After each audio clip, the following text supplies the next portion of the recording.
Welcome to the podcast. If you'd like to listen to an ad-free version of this episode and all of our episodes, then search True Crime Today Premium Plus on Apple Podcasts and press subscribe. That's our premium channel where all of our ad-free and advanced episodes live, all in one place. True Crime Today Premium Plus. Search it on Apple Podcasts and press subscribe. Even try it for 3 days free. The blood washed away, but the guilt never does. Welcome to Hidden Killers with Tony Bruschi, featuring psychotherapist and author Shavaun Scott.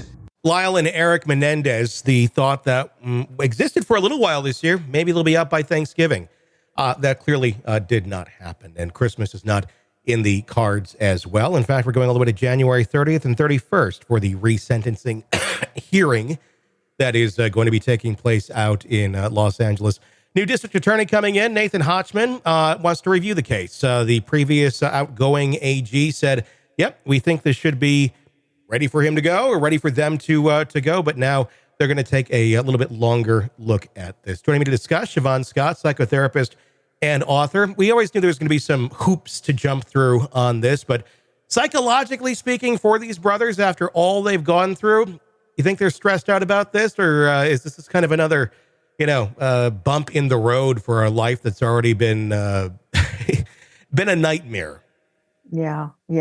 My guess is after 35 years that they've probably developed quite a capacity for rolling with it at this point. They may not have had their hopes real high, but I think the rest of us are eager to kind of move on with it and have them, because they have spent a lot of time. Yeah, I would guess that they've developed some coping skills over the years. Coping skills on how to deal with all of this. But let's talk about the case itself and why, in fact, they are up here for parole after all these years. The Innocence Project taking on their case, helping to push that forward. When we look at the details of this, going all the way back to the allegations of abuse from Jose Menendez, and of course, now we also have the accusations from the Menudo member, Roy Rosillo. It's pretty safe to say that Jose was not a great dad, from what we can understand. That's putting it probably lightly, probably more like a serial abuser if we were to guess on this. It's interesting because we're talking like 30 years ago, not ancient history. Mm-hmm. Why do we have such a different view on this now? Why, when we look at this and we shine the flashlight on it, it looks like a totally different case today than it did back then. And yet most of the facts are still pretty much the same. Mm-hmm. Yeah, I was a young therapist at the time, and I was actually working with women at a sexual assault crisis center back in the 90s. And we just didn't see a lot of young men or boys coming forward and talking about molest, although we certainly now understand, looking at all the data, that it was happening, but it was kept secret. It was hidden. And, we were serving, occasionally we'd get a male client, but it was almost always female clients. And I think since then, society has just progressed a lot with being able to understand that abuse doesn't just happen to females, it happens to males too. And when it gets into sexual abuse, there has always, I think, historically been a lot more. The revelations from the Catholic Church and abuse by priests. And, there's just been a huge shift since then with people coming out and talking about it, which is wonderful that we can acknowledge the truth now. Why was it like that? Why were we so afraid to talk about it with men? And obviously, I get, if you're an adult and all that, you're a male, you don't want to talk. Nobody wants to talk about this, no matter what, male or female. But obviously, it happens. But were boys just being ignored? Pretty much. Was it one of those things? 'Cause I'm trying to understand this. If you came to an adult and you were a child in that time period, were boys dismissed more than women on this? It's just this or that, always coming up with some sort of an excuse. I guess, why were they not taken seriously? Was it because there was just so many adult males who would then also have to maybe face the reality of what they went through as well, and that kind of reckoning if they accepted it over there with the newer generation, they'd have to reckon it with their own generation. Is that part of what was going on? It sure could be. The other thing that comes to mind, speculating, is that there was an added layer of shame around homosexuality, Mm-hmm. which is, of course, now much more embraced to see Yeah. gay weddings, and people are Yeah. very open about their sexual preferences. It's not judged, but boys are most often molested by adult males most of the time. Females are most often molested by males. And so I think when you added that layer in of it was, the same sex molestation, that there was an added layer of shame about it, where people just didn't want to acknowledge it, that it even happened. They didn't want to talk about it. And even with boys and girls, I know in my family history, there was a lot of sexual molestation of grandmother and aunts and things like that. And it was still very much swept under the rug and not talked about. It was just, well, avoid Uncle Bill or, whatever. But it wasn't ever reported. It wasn't, criminalized. And it just seems like over time we've become much more aware of things that adults can do to children that deserve consequences that are horrible. And that's a disturbing thing because you have, and this still, obviously it still goes on, but you still have this veil in so many families where they will put the wall up of, oh yeah, there's Uncle Bill, especially as now that we're around the holidays, a lot of people probably being very triggered if they're going to family get-togethers.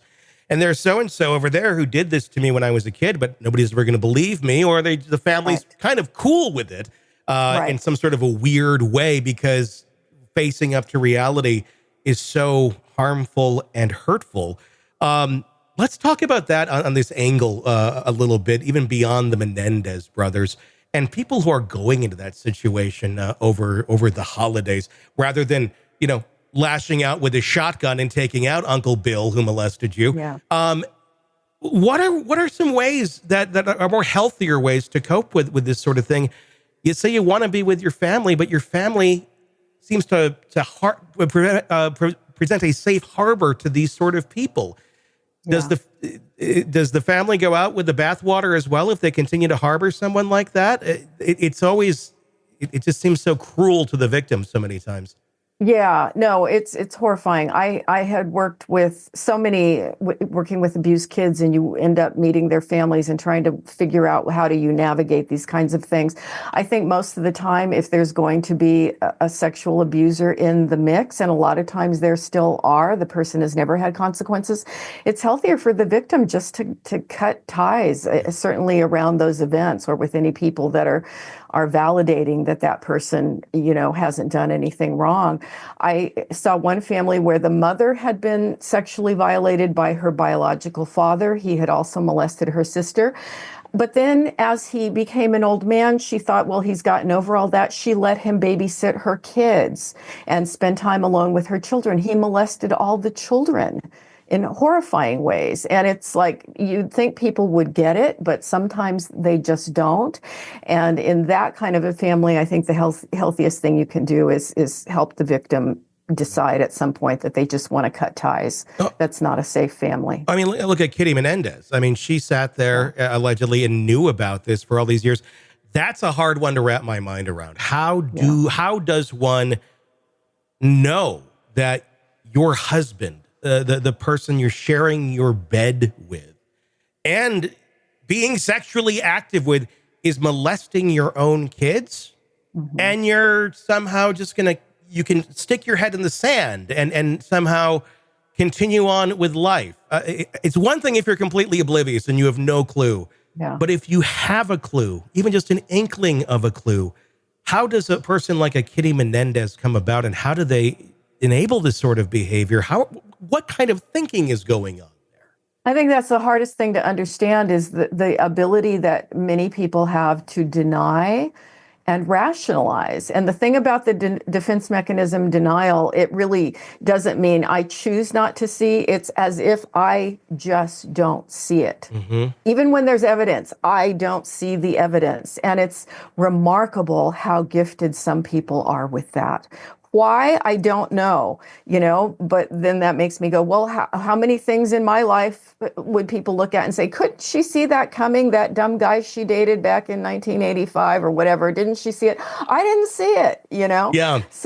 So we don't really know when we're using denial. But hopefully it's fairly low level stuff for most of us that's right in front of our face that we don't see until later. And we look back and we go, duh. But yeah, I think Kitty Menendez is a marvelous example of somebody who, to what extent was she consciously aware, and to what extent did she just not get it, or at least not get it for a long time? Does that make that person in the mind of the victim just as bad as the main abuser if they're sitting there, or even worse? I would think in some ways the person who does bring you comfort, who's not doing that to you, but they're showing you love and they're showing your abuser love, and they know that person is abusing you. That's like the ultimate betrayal, I would think. Yeah, it's hard for me to put a measurement on it. It's different in a way, but just as horrible. It is just as horrible to feel like you're not being protected from that. Yeah. In terms of moving away from it, obviously, if you have a family that's been kind of living this life forever, is there ever a way, is there ever hope that they're going to somehow have their come to Jesus moment and realize the errors in their ways? Or if you've been a victim of this and you don't want to keep reliving the trauma, is it best just to separate yourself from that situation completely? Yeah. Sometimes, somebody goes to jail. Let's use the standard. It's mom and dad goes to jail and mom goes to therapy. And sometimes then you can work with the kid or the children and mom can make amends and, have some personal growth, and they can go on and have a family unit that's functional. I've certainly seen that happen, but it's complicated, and there are times when it can't be salvaged, and people do better to just say, you know what, I'm going to have a chosen family. I'm going to go out and find replacement people that can be part of my life that I'll be spending the holidays with and have a clean slate.